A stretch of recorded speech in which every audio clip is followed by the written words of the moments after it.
शारदे कहाँ तू वीणा बजा रही है।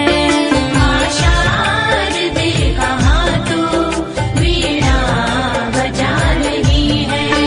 माँ शारदे कहाँ तू वीणा बजा रही है। माँ शारदे कहाँ तू वीणा बजा रही है। किस मंजू ज्ञान से तू जग को लुभा रही है। इस मंजू ज्ञान से तू जग को लुभा रही है।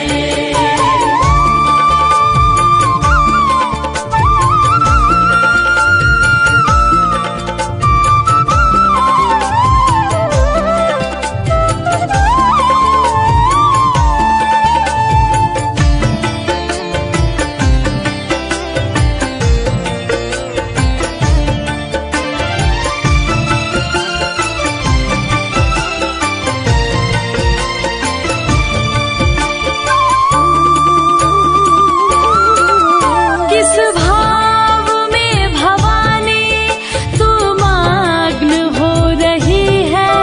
विनती नहीं हमारी क्यों माँ तू सुन रही है। इस भाव में भवानी तू मग्न हो रही है।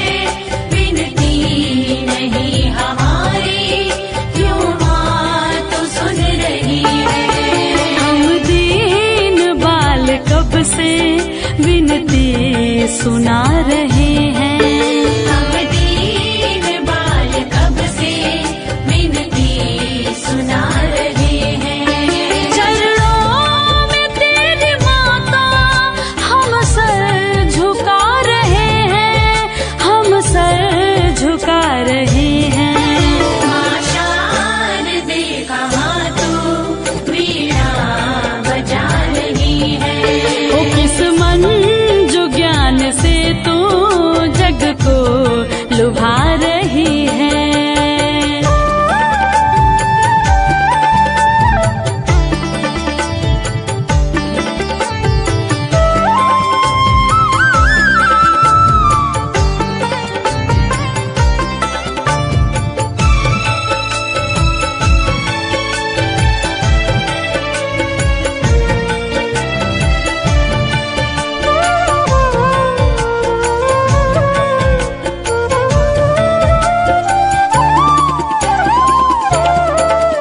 अज्ञान तू हमारा माँ शीघ्र दूर कर दे।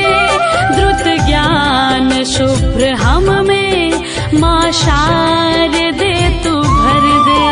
अज्ञान तू हमारा माँ शीघ्र दूर कर दे। द्रुत ज्ञान शुभ्र हम में माँ शारदे तू भर दे। बालक सभी जगत के सुत मात हैं तुम्हारे।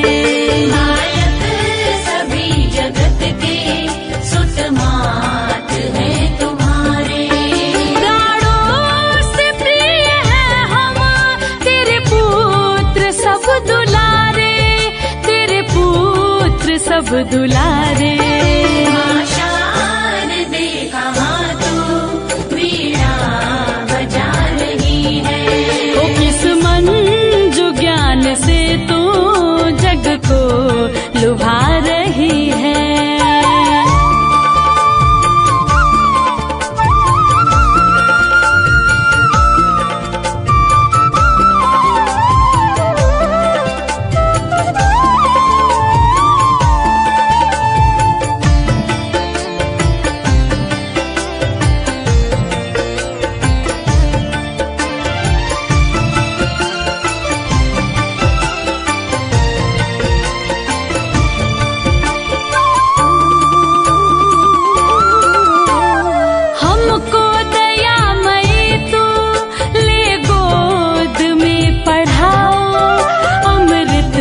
जगत का हमको माँ शारदे पिलाओ।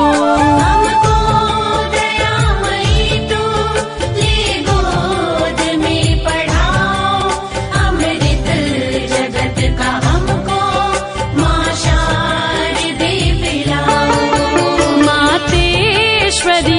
सुन ले सुंदर विनय हमारी। मातेश्वरी तू सुन ले सुंदर विनय हमारी। करके दया तू हर ले बाधा जगत की सारी, बाधा जगत की सारी।